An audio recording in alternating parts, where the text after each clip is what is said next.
আকাশবাণী কলকাতা। স্থানীয় সংবাদ পড়ছি ধৃতি সেন শর্মা।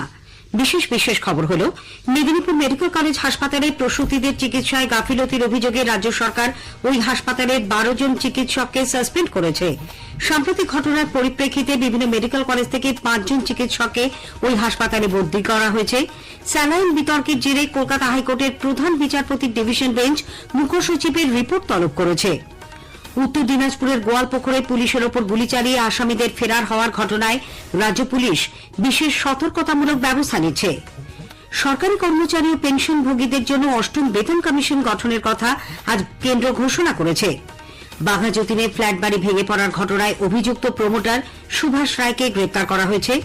আইএসএল ফুটবলে মোহামেডান স্পোর্টিং ও চেন্নাইয়ান এফসির মধ্যে খেলাটি 2-2 গোলে অমীমাংসিতভাবে শেষ। আসছি বিস্তারিত খবরে। মেদিনীপুর মেডিকেল কলেজ হাসপাতালে প্রসূতিদের চিকিৎসায় গাফিলতির অভিযোগে রাজ্য সরকার ওই হাসপাতালের এমএসভিপি জয়ন্ত রাউত সহ 12 জনকে সাসপেন্ড করেছে। মুখ্যমন্ত্রী মমতা ব্যানার্জি আজ নবান্নে এক সাংবাদিক বৈঠকে একথা জানান। সাসপেন্ড হওয়া অন্যদের মধ্যে আছেন প্রসূতি বিভাগের প্রধান মোহাম্মদ আলাউদ্দিন, ওই বিভাগেরই 2 সিনিয়র চিকিৎসক ডাক্তার দিলীপ কুমার পাল ও হিমাদ্রি নায়েক, দায়িত্বপ্রাপ্ত আরএমও সৌমেন দাস, অ্যানেস্থেশিয়া বিভাগের আরএমও পল্লবী ব্যানার্জি, 5 পিজিটি চিকিৎসক এবং একজন ইন্টার্ন। এই ঘটনায় ক্ষোভ প্রকাশ করে মুখ্যমন্ত্রী এটিকে ক্ষমার অযোগ্য অপরাধ হিসেবে অভিহিত করেন। সিনিয়ররা সঠিকভাবে দায়িত্ব পালন করেননি বলেও তাঁর দাবি। ওই প্রসূতি মৃত্যুর ঘটনায় চিকিৎসায় গাফিলতির প্রমাণ নিয়েছে বলেও মুখ্যমন্ত্রী জানান।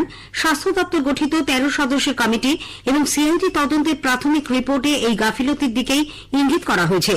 অস্ত্রোপচারের সময় যে স্ট্যান্ডার্ড অপারেটিং প্রসিডিওর মানতে হয়নি তা মানা হয়নি বলে মুখ্য সচিব মনোজ পন জানিয়েছেন। স্বাস্থ্য দপ্তরের এফআইআর এর ভিত্তিতে সিআইডি ফৌজদারি মামলা শুরু করেছে বলেও মুখ্যমন্ত্রী আজ উল্লেখ করেন। দুটো ইনভেস্টিগেশন রিপোর্ট যখন চিফ সেক্রেটারি এবং হেলথ সেক্রেটারি আমার কাছে সাবমিট করেছেন এবং তারপরে তারা সাজেশন দিয়েছেন, সব সাজেশন মেনে নিয়ে যেটা করা হয়েছে 12 জনকে সাসপেন্ড করে দেওয়া হলো, along with pending investigation by the CID. যে কজন সেদিন ছিলেন দায়িত্বে এবং নেগলিজেন্সে, যাদের জন্য এই কাণ্ডটা হয়েছে। একই সঙ্গে রাজ্যের সমস্ত হাসপাতালে অপারেশন থিয়েটারের দরজা পর্যন্ত সিসিটিভি লাগানোরও নির্দেশ দেন মুখ্যমন্ত্রী। নিহত প্রসূতির পরিবারকে 5 লক্ষ টাকা ক্ষতিপূরণ এবং প্রয়োজনে চাকরি দেওয়ার কথাও ঘোষণা করেন তিনি। এদিকে মেদিনীপুর মেডিকেল কলেজের সাম্প্রতিক ঘটনার প্রেক্ষিতে স্বাস্থ্য দপ্তর বিভিন্ন মেডিকেল কলেজ থেকে 5 জন চিকিৎসককে ওই হাসপাতালে বদলি করেছে।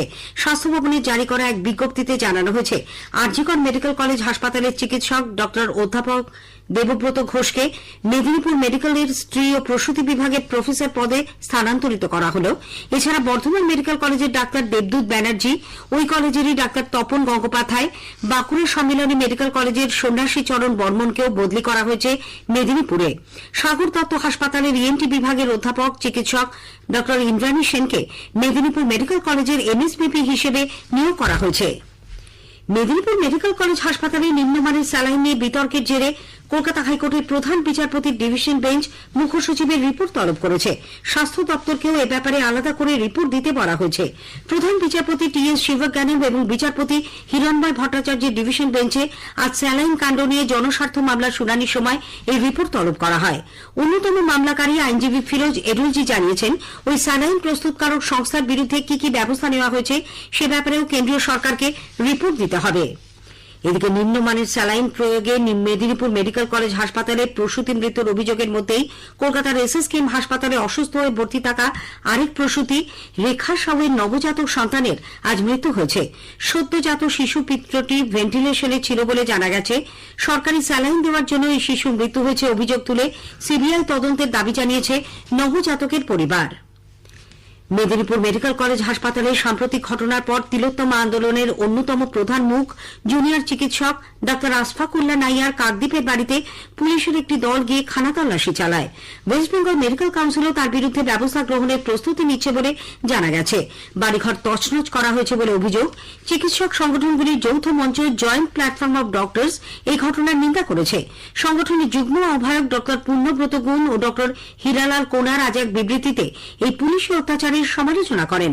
পাশাপাশি মেডিকেল কাউন্সিলের এই ধরনের পদক্ষেপও নজিরবিহীন হিসেবে উল্লেখ করে তারা বলেন, ওই জুনিয়র চিকিৎসকের বিরুদ্ধে কিছু বক্তব্য থাকলে মেডিকেল কাউন্সিল তাকে চিঠি দিয়ে জানাতে পারত, কিন্তু তা না করে তারা যেই ধরনের আচরণ করেছে তা প্রতিহিংসামূলক।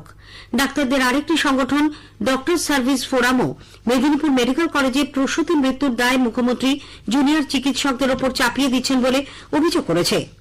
এসইউসিআই কমিউনিস্ট আশফাকুল্লাহ নাইয়ার বাড়িতে পুলিশ পাঠানোর ঘটনার তীব্র নিন্দা করেছে। দলের রাজ্য সম্পাদক চণ্ডীদাস ভট্টাচার্য আজ এক বিবৃতিতে বলেন, এই ধরনের ঘটনা নজিরবিহীন।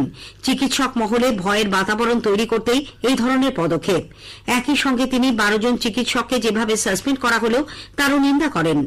রাজ্যের স্বাস্থ্য ব্যবস্থার দুর্নীতির দিক থেকে নজর ঘোরাতেই মুখ্যমন্ত্রীর এই পদক্ষেপ বলে তাঁর দাবি। আরজি করের নির্যাতিতার বাবা মাও আশফাকুল্লাহ নাইয়ার বাড়িতে পুলিশি তল্লাশির সমালোচনা করেছেন। তাদের দাবি, আরজি কর আন্দোলনে নেতৃত্ব দেওয়ার জন্যই তার বিরুদ্ধে এই ধরনের ব্যবস্থা। 12 জন চিকিৎসককে সাসপেন্ড করারও সমালোচনা করেন তারা। আরজি করেও কিন্তু ওষুধের এফেক্টে পেশেন্ট মারা যায়, প্রকাশ্যে আসে না, আপনারা বেশি জানতে পারেন না। এইটা এই একসঙ্গে 3টে ঘটনা, 4 জন মহিলা একই ঘটনা ঘটেছে বলে আজকে সারা পশ্চিমবঙ্গের লোক জানতে পেরেছে, প্রকাশ্যে এসেছে। এবং মানুষের নজর এখন আমার মেয়ের মৃত্যুর পরে স্বাস্থ্য ব্যবস্থার উপরে মানুষের সন্দেহ অনেক বেড়ে গেছে, এটা আমরা নিশ্চিত।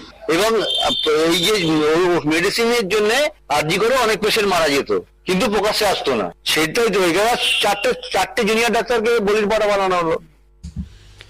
উত্তর দিনাজপুরের গোয়ালপুকুরে পুলিশের ওপর গুলি চালিয়ে আসামিদের ফেরার হওয়ার প্রেক্ষিতে রাজ্য পুলিশ বিশেষ সতর্কতামূলক ব্যবস্থা নিচ্ছে। আসামিদের আদালত থেকে জেল এবং জেল থেকে আদালতে নিয়ে যাতায়াতের ক্ষেত্রে পুলিশ কর্মীদের কড়া নিয়ম মেনে চলার নির্দেশ দেওয়া হয়েছে। প্রিজন ভ্যানে তোলার সময় তাদের ভালো করে পরীক্ষা করতে হবে, এই মর্মে রাজ্য পুলিশের পক্ষ থেকে জেলাগুলিকে নির্দেশ দেওয়া হয়েছে। রাজ্য পুলিশের মহানির্দেশক রাজীব কুমার এই ঘটনায় তীব্র ক্ষোভ ব্যক্ত করেছেন। সাংবাদিকদের তিনি আজ বলেন, ভবিষ্যতে পুলিশের ওপর এ ধরনের হামলা চালানো হলে তারাও ছেড়ে কথা বলবেন না। কিভাবে এই ধরনের পরিস্থিতি মোকাবিলা করতে হয় সে ব্যাপারে তারা সব রকম ভাবে প্রস্তুত বলেও রাজীব কুমার স্পষ্ট জানান। তিনি আজ পাঞ্জিপাড়ায় ঘটনাস্থল পরিদর্শন করেন। অন্যদিকে পুলিশের ওপর গুলি চালনার ঘটনায় অভিযুক্তদের ধরিয়ে দিতে পুরস্কার ঘোষণা করা হয়েছে। মূল অভিযুক্ত সাজ্জাদ আলমের খোঁজ দিতে পারলে দেওয়া হবে 2 লক্ষ টাকার পুরস্কার। এদিকে এই 2 পুলিশ কর্মী এখনো হাসপাতালে চিকিৎসাধীন। পলাতক আসামের খোঁজে চলেছে চিরুনি তল্লাশি। রাজ্যে আইন শৃঙ্খলার চরম অবনতির অভিযোগে কংগ্রেস আজ রাজ্য পুলিশের সদর দপ্তর ভবানী ভবনের সামনে বিক্ষোভ দেখায়। দক্ষিণ কলকাতা জেলা কংগ্রেস কমিটির ডাকে সভাপতি প্রদীপ প্রসাদের নেতৃত্বে বিক্ষোভ কর্মসূচিতে প্রদেশ কংগ্রেসের রাজ্য সাধারণ সম্পাদক আশুতোষ চ্যাটার্জি, আবু নাসির সহ প্রমুখ অংশ নেন। স্থানীয় সংবাদ শুনছেন আকাশবাণী কলকাতা কেন্দ্র থেকে। আমাদের সংবাদ শোনা যাবে ইউটিউব চ্যানেল আকাশবাণী সংবাদ বাংলা, ফেসবুক ও ইনস্টাগ্রাম আকাশবাণী সংবাদ কলকাতা এবং এক্স হ্যান্ডেল এআইআর নিউজ কলকাতাতে।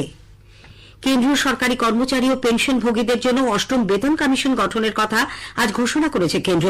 তথ্য সম্প্রচার মন্ত্রী অশ্বিনী বৈষ্ণব নতুন দিল্লিতে এই কথা জানিয়ে বলেন, খুব শীঘ্রই কমিশনের চেয়ারম্যান এবং 2 সদস্যের নাম ঘোষণা করা হবে। তিনি আরো বলেন, 7ম পে কমিশনের মেয়াদ শেষ হচ্ছে 2026-এ। এর ফলে 8ম বেতন কমিশন গঠনের ক্ষেত্রে বিশেষজ্ঞদের পরামর্শ নেওয়ার যথেষ্ট সময় রয়েছে। केंद्र सरकार के सभी कर्मचारियों के लिए 8th सेंट्रल पे कमीशन को मंजूरी दे दी है। 1947 से अब तक 7 पे कमीशन हुए और प्रधानमंत्री जी ने एक रेगुलर रिदम के साथ पे कमीशन बनाने का जो एक संकल्प लिया है, उसके हिसाब से 2016 में 7th पे कमीशन स्टार्ट हुआ था, तो 2026 में इसका टर्म कंप्लीट होता है। उससे वेल बिफोर 2025 में 8th पे कमीशन स्टैब्लिश करने से सफिशिएंट टाइम मिलेगा so that the recommendations can be received well before the completion of the period of 7th pay commission. দক্ষিণ কলকাতার বাঘাযতীনে ফ্ল্যাট বাড়ি ভেঙে পড়ার ঘটনায় অভিযুক্ত প্রমোটার সুভাষ রায়কে পুলিশ আজ গ্রেপ্তার করেছে। বকখালির একটি রিসোর্ট থেকে তাকে ধরা হয়। ওই ঘটনার পর থেকেই তিনি পলাতক ছিলেন। মোবাইল ফোনের টাওয়ার ট্র্যাক করে কলকাতা পুলিশ তার হদিশ পায়।